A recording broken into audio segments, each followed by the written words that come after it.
Okay, I hope I'm audible to all students who are attending this lecture of Introductory Econometrics. We continue with our lectures on multiple regression. We continue with our lectures on multiple regression, and the book I prefer to follow for my lectures on multiple regression, this is Damodar in Gujarati, the fourth edition of this book. Okay, so this is the book I prefer to follow for my lectures on multiple regression. And if all students can recall that in the previous two lectures of multiple regression, we had described the three variable linear regression model. We had also looked at the interpretations of the intercept term and the partial slope coefficients, which are capital B1 and capital B2 and B3 respectively. And we had also looked at the assumptions of the multiple regression model in the previous lecture. Now, in this particular lecture, we intend to look at estimation of the parameters of multiple regression. Estimation of the parameters of multiple regression. Okay, so all students can quickly recall for the three variable linear regression model, what was our population regression function? So first let's write that. All students can recall for the three variable linear regression model, for the three variable linear regression model, we have the stochastic population regression function, which we have defined in the previous lecture as yt is equal to capital B1 plus capital B2 x2t plus capital B3 x3t plus ut. Okay, this was our stochastic population regression function. It consists of this part, which is the deterministic component. We know the values of x2t and x3t as they are non-stochastic, and the parameters capital B1, capital B2, and capital B3 are also fixed. Ut is the population disturbance term, which is stochastic. It itself has a whole probability distribution attached to it. Okay, now we can now have the sample regression function, because in reality the population is so large, we don't know the population, we don't know the value of capital B1, capital B2, and capital B3, nor do we know the value of ut. So what we have in front of us now is the sample. So I can now describe to all students the stochastic sample regression function. The stochastic sample regression function is as follows. Yt is equal to small b1 plus small b2 x2t plus small b3 x3t plus et. Now from one sample, we get one sample regression function. As I keep on taking repeated samples, we can keep on getting different sample regression functions. So we can say that small b1, small b2, small b3, et, all of these are random variables. So I can write where b1, which is my sample intercept term, is the estimator of the population intercept term capital B1, B2, which is my sample partial slope coefficient, is the estimator of capital B2, which is my population partial slope coefficient, B3, which is my sample, again, partial sample slope coefficient, is the estimator of the population partial slope coefficient, and ET, which is my sample residual term. ET, which is the sample residual term, is the estimator of the population disturbance term UT. Okay, and now within this, guys, this particular part is again the deterministic component, which we denote by YT hat, Similarly, guys, in the population regression function,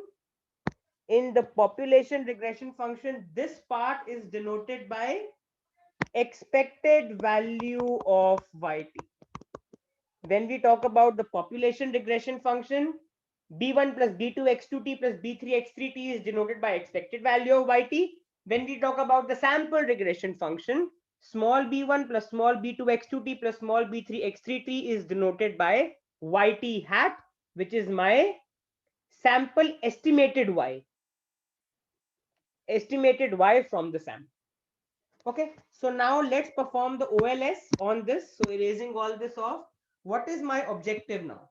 So I can write, consider the sample regression function, consider the stochastic sample regression function.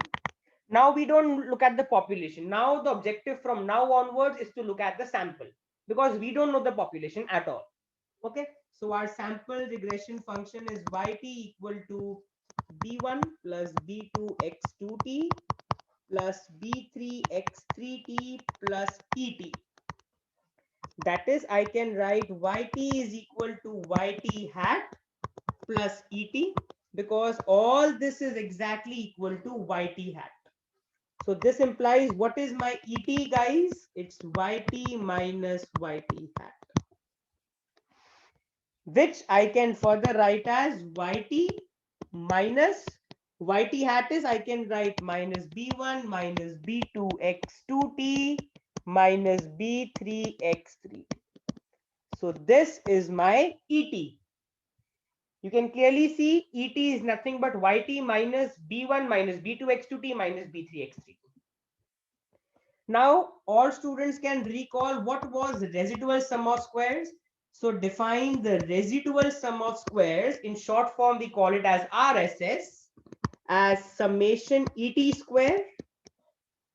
So this I can write as summation YT minus B1 minus B2 x2t minus B3 x3t car square. Okay, this is my residual sum of squares. Okay, summation ET square is summation YT minus B1 minus B2 x2t minus B3 x3t car square. What is my objective? Objective is to minimize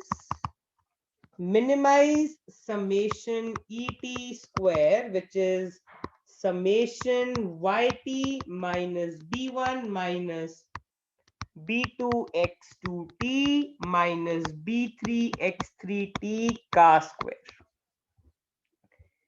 This is the objective. Okay, and what do we need to choose? We need to choose B1, we need to choose B2, and we need to choose B3. Objective is to choose the sample intercept and partial slope coefficients B1, B2, and B3 respectively, so as to minimize the residual sum of squares, which is nothing but summation YT minus YT hat ka square, where YT hat is all this B1 plus B2 x2t plus B3 x3. Now we know how to do the minimization problem. We have the first order conditions. So del summation ET square by del B1 equal to 0 implies, if I differentiate it with respect to B1, what do I get? Summation 2 times YT minus B1 minus B2 x2t minus B3 x3t times, internally if I differentiate with respect to B1, I get minus 1 equal to 0. Now guys, this 2 into minus 1 makes it minus 2. Minus 2 when taken to the right hand side goes below 0 and vanishes. So we are left with summation YT minus b1 minus b2 x2t minus b3 x3t is equal to 0. I can open the summation now. Summation yt minus this summation is as t goes on from 1 to n. These are n observations, guys. So as t goes on from 1 to n, that means minus nb1 minus b2 times summation x2t minus b3 times summation x3t equal to 0. Whenever I am writing summation, it means as t is going on from 1 to n, there are n observations. Okay, so therefore I can write summation yt is equal to nb1 plus b2 times summation x2t plus b3 times summation x3t. Now, if I divide this equation by n, what do I get? So if I erase the initial part on the screen, and if I divide the equation by n,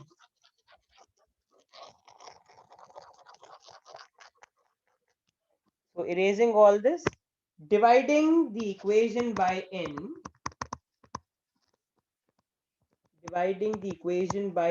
what do I get?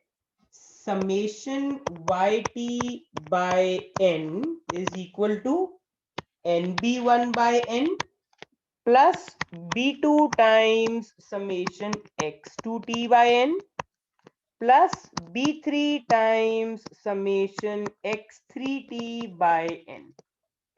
So guys, summation yt by n is yt bar equals nb1 by n is b1 plus b2 times, what do we get? x2t bar plus b3 times x3t by n is x3t bar. So this is my first equation. This is my first normal equation. So I can write in the bracket normal equation 1. Normal equation 1. So when I differentiate my residual sum of squares with respect to b1 and when I plug it equal to 0, and when I further solve it, I get the normal equation 1. You can clearly see that the sample regression line is passing through the means yt bar, x2t bar and x3t bar. Now guys, likewise, if I erase this particular part, and now if I differentiate with respect to b2, so I am erasing this part now, and I am looking at now the second first order condition, which is del summation et square by del b2 equal to 0 implies. So guys, if I differentiate with respect to b2, so this is what we get. This is summation 2 times yt minus b1 minus b2 x2t minus b3 x3t to the power 2 minus 1 is 1 times internally, if I differentiate with respect to b2, I get minus x2t. And I plug this equal to 0. Okay, so this is what we get when we differentiate the residual sum of squares with respect to b2. Now again you can see this 2 and this minus makes it minus 2. Minus 2, if I take it to the right hand side, it vanishes. So I can write therefore summation yt minus b1 minus b2 x2t minus b3 x3t times x2t is equal to 0. Now if I open up the brackets, it becomes this summation yt x2t minus b1 x2t minus b2 x2t ka square minus b3 x2t x3t is equal to 0. So if I erase the initial part, guys, and if I further work this out, what do we get? So if I erase this particular part, So what do we get? We get therefore summation yt x2t minus b1 times summation x2t minus b2 times summation x2t ka square minus b3 times summation x2t x3t equals 0. So guys, I can write therefore summation yt x2t is, I take everything else to the right hand side, b1 times summation x2t plus b2 times summation x2t ka square plus b3 times summation x2t x3. This is called normal equation 2. Normal equation 2. So when I differentiate with respect to B2 on the top, you can see that we have got our normal equation 2. Now let's work out the third normal equation. So I can erase this off and we can work out the third normal equation now. So del summation et square by del B3 equal to 0 implies, now when I differentiate it, students can differentiate it. Now it's similar differentiation as compared to the previous, but now the only thing is internally when I differentiate with respect to B3, I get minus x3. I get minus x3t. Okay. And now I can further solve this up. Now we can further solve this up. So again, guys, this 2 and this minus 1 make it minus 2. Minus 2, take it to the right hand side, vanishes. So we are left with summation yt minus b1 minus b2 x2t minus b3 x3t times x3t equals 0. I can multiply inside.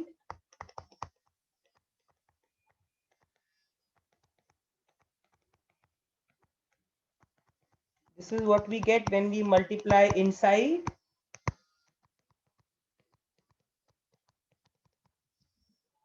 Okay, and now we can open up the brackets. So we get summation yt x3t minus b1 times summation x3t minus b2 times summation x2t x3t minus b3 times summation x3t square equal to 0.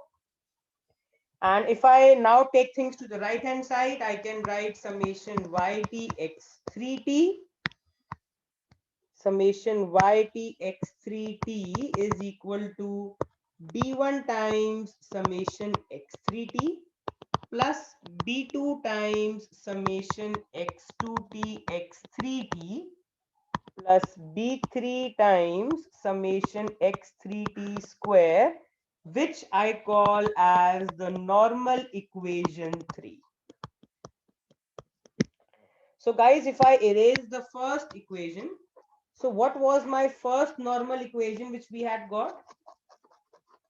Our very first normal equation was y bar is equal to b1 plus b2 x2t bar plus b3 x3t bar. This was my normal equation 1. So we can see we have got 3 normal equations when we have the 3 first order conditions: normal equation 1, normal equation 2, normal equation 3. Now guys, we can solve these 3 equations simultaneously. You can see we have 3 equations and 3 unknowns, b1, b2 and b3. So I leave it as an exercise for students to solve at home. You can use the Cramer's rule, which we have learned in mathematical methods for economics. You can use the Cramer's rule to solve. You can use the method of elimination to solve. it's not at all tough to solve three equations in three unknowns. You can use whichever method you want. Kramer's rule might be a good method to solve if students are well versed with how to calculate determinants. Okay. So if you solve these three equations for three unknowns b1, b2, and b3, so solving the above three equations, for the three unknowns,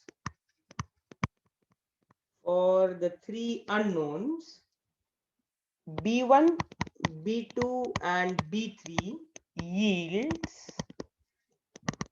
So guys, I'm writing the final result. b1 comes out as y bar minus b2 x2 bar minus b3 x3 bar. Okay, and what is b2? So carefully write the formula I'm giving for b2. When you solve, you will get b2 as summation small yt into small x2t times summation x3t ka square minus summation small yt x3t times summation x2t into x3t divided by summation x2t square summation x3t square minus summation x2t x3t ka square. Now, whenever I write anything in small, it means it's deviation from the mean value. So my small yt means capital YT minus y bar. Small x2t means what? Small x2t is again a deviation. Small x2t is capital X2t minus x2t bar. Okay. And small x3t is capital X3t. It is capital X3t minus x3t bar. So, okay, students should please make a note of this. Whenever I write in small letters, it means these are deviations of the respective variables from their mean value. And likewise, guys, let's write the formula for B3. Now, very simple. It's exactly similar to B2, but wherever you have x2t, write x3t in that place. So it's summation yt x3t into, instead of x3t, now it becomes x2t. So wherever you have 3t, write 2t. Wherever you have 2t, write 3t. Very simple. Minus summation yt. Instead of x3t, I write x2t times this remains the same x2t x3t upon summation. The denominator exactly remains the same. No change in the denominator. Denominator is exactly the same. So if you compare B2 with B3, the only difference is in the numerator. Denominator is the same. Numerator, wherever you have x2t, that is replaced by x3t. Okay, so I hope that all students are clear. When you take the pain of solving these three equations at home, these are the answers you will get. But let me tell you, you don't need to take the pain, because if I speak about it from examination point of view, from examination or evaluation point of view, you will not be tested upon solving these three equations in the exam. But if you are inquisitive and you actually want to work the algebra out, you can devote some time at home. You can solve these three equations. The best rule I will guide you is the Kramer's rule. Use the Kramer's rule. The Kramer's rule is very famous for solving equations, and it's an easy method as well. So use the Kramer's rule. You will observe that B2 and B3 come out as this. And when you plug the value of B2 and B3, it's easy to find that B1 is nothing but y bar minus B2 x2 bar minus B3 x3 bar. We get this itself from the first normal equation, guys. What is B1? Y bar minus B2 x2 bar minus B3 x3 bar. So hoping that students have understood the OLS procedure for the 3-variable linear regression model, as well as the results we have got. Now, we can quickly look at the variances and standard errors of the OLS estimators. Variances and standard errors. Variances and standard errors of the OLS estimators. Now, guys, small b1, small b2, b3 themselves are all random variables. Small b1 used to estimate capital B1, small b2 is used to estimate capital B2, small b3 is used to estimate capital B3. Over repeated samples, you will keep on getting different values of B1, B2, and B3. Okay, so since they are random variables, they have mean and variance. So we know that expected value of B1, mean value of B1 is capital B1, mean value of B2 is capital B2. They are all unbiased. All the estimators which we obtained from the ordinary least square procedures are unbiased. Over repeated sampling, all values of B1 on an average will converge to the true value capital P1. All values of B2 on an average will converge to the true population value capital B2, and so on for B3. Now let's look at the variances. So students can write variance of B1 will come out as, so it's a big formula, guys, 1 upon n times, when I have x2 bar ka square with that summation small x3t square. With that we have summation small x3t ka square. When I write x3 bar ka square, along with that I have summation small x2t square and minus 2x2 bar x3 bar times, now since I have both x2 bar and x3 bar, I can write it as summation small x2t into small x3t divided by, the denominator is exactly what we had done for B2 and B3. Summation x2t square, summation x3t square minus summation x2t x3t ka square, and then this whole term itself gets multiplied by sigma square. This whole term itself gets multiplied by sigma square. So I can write variance of B1 is the homoscedastic variance sigma square times this whole term. So it is looking a bit lengthy, but it's easy to learn. What is variance of B1? The homoscedastic variance sigma square times 1 upon n plus capital X2 bar square along with that small x3t square, capital X3 bar square along with that small x2t square. When you have both x2 bar and x3 bar, we have both x2t and x3t, and this denominator is exactly the same which we had got for the OLS estimator small b2 and small b3. So if students are able to identify this pattern, you can learn up the formula easily. It's not at all tough. Okay. So what will standard error of B1 be? The square root of variance of B1. Okay. This will be my standard error of B1. Now guys, what will variance of B2 be? Let's write the formula for variance of B2. Now since we have variance of B2, okay. So what is variance of B2? Variance of B2 will be, now B2 means on the top we have x3t square. It's opposite. B2 means on the top x3t square upon denominator will exactly be the same.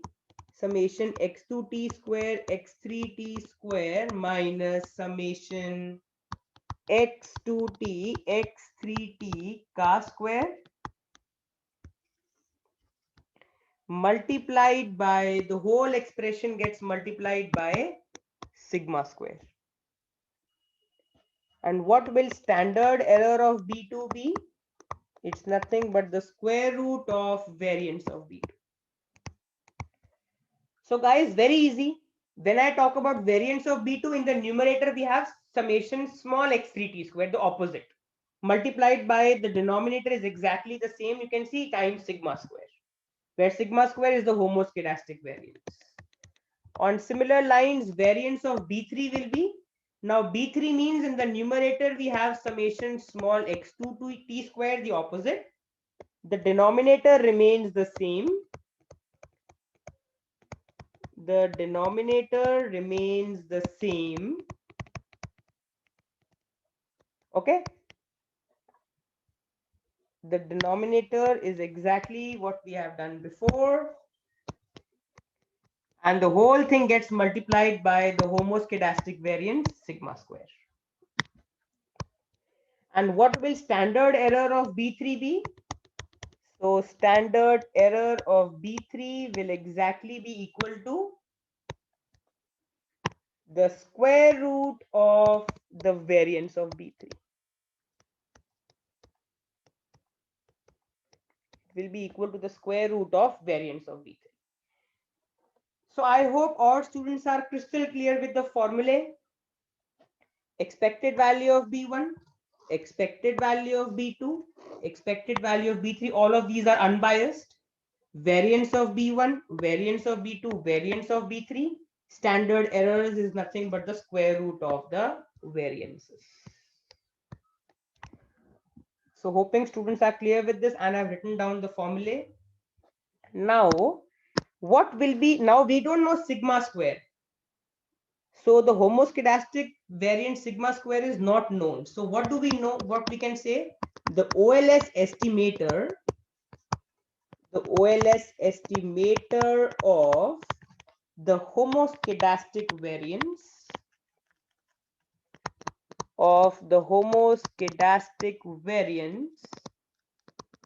sigma square in general is given by sigma hat ka square. If all students can recall, what was sigma hat square? Sigma hat square is used to estimate the homoscedastic variance sigma square. And sigma hat square we obtain from the sample residual term. So it is summation Et square upon n minus k in general. In general, it is summation Et square upon n minus k, where k is what? Where k is the number of parameters in the model,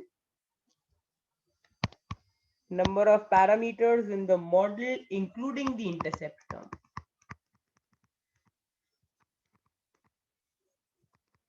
Now guys, in our model, it's a 3-variable linear regression model. How many parameters we have? Capital B1, capital B2, capital B3. 3 parameters. So in this lecture, clearly our k is equal to 3 because we have 3 parameters B1, B2 and B3. So therefore, sigma hat square for the 3-variable linear regression model is summation Et square divided by n minus 3. So sigma hat square, which is summation Et square upon n minus 3, is used to estimate the population variance, which is sigma square. Okay, and now guys, what will be the standard error of regression? So I can say the standard error of regression, the standard error of regression is denoted by sigma hat, which is nothing but the square root of sigma hat square. And this measures what? This measures the goodness of fit. This measures the goodness of fit of the regression line. We have done the standard error of regression in the two variable linear regression model also. Okay, so the standard error of regression measures the goodness of fit. If the standard error is very high, it means it's a bad fit. You have not taken correct samples or you have not taken the correct relevant variables. However, if your standard error is low, it means the fit is absolutely correct. It's a good fit. Okay, so I hope all students have understood till here. This is where I intend to stop. You can even say that standard error of regression is what? Standard error of regression, SER. The standard error of regression, SER, is the standard deviation. It is the standard deviation of the actual Y values around the estimated regression line, or I can say the estimated Y values. Standard error of regression is the standard deviation of the actual Y values around their estimated Y values. So you can clearly see it involves ET. ET is nothing but deviation of YT from YT hat. Okay, so guys, this is where I intend to stop.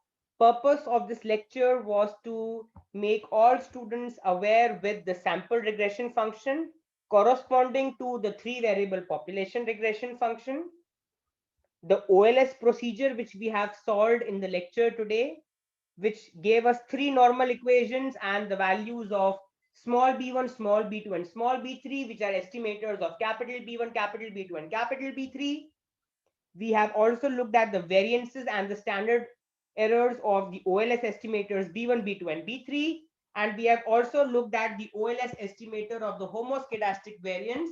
In general, it is summation ET square upon n minus k, but for a three variable linear regression model, we have three parameters including the intercept term. So for the three variable linear regression model, it's summation ET square upon n minus 3. Standard error is nothing but the square root of sigma hat square, which gives us the standard deviation of the actual Y values from their estimated Y values, and it captures the goodness of fit of the regression line. Higher the standard error, more bad the fit is, and lower the standard error, better fitted your regression line is from the sample. So this is where I intend to stop. In the next particular lecture of multiple regression, we will talk about the properties of OLS estimators. We will talk about the multiple coefficient of determination. So a lot of new things. We'll be doing hypothesis testing also in the coming lecture. So a lot of new and interesting things coming up in the next lecture of multiple regression, which will be in continuation of this lecture. So I hope all students have enjoyed this lecture. Any doubt, you can unmute your mics and ask, or you can call up, or you can mail me your doubts at divineschooloфeconomics@gmail.com. So this is where I stop in this lecture.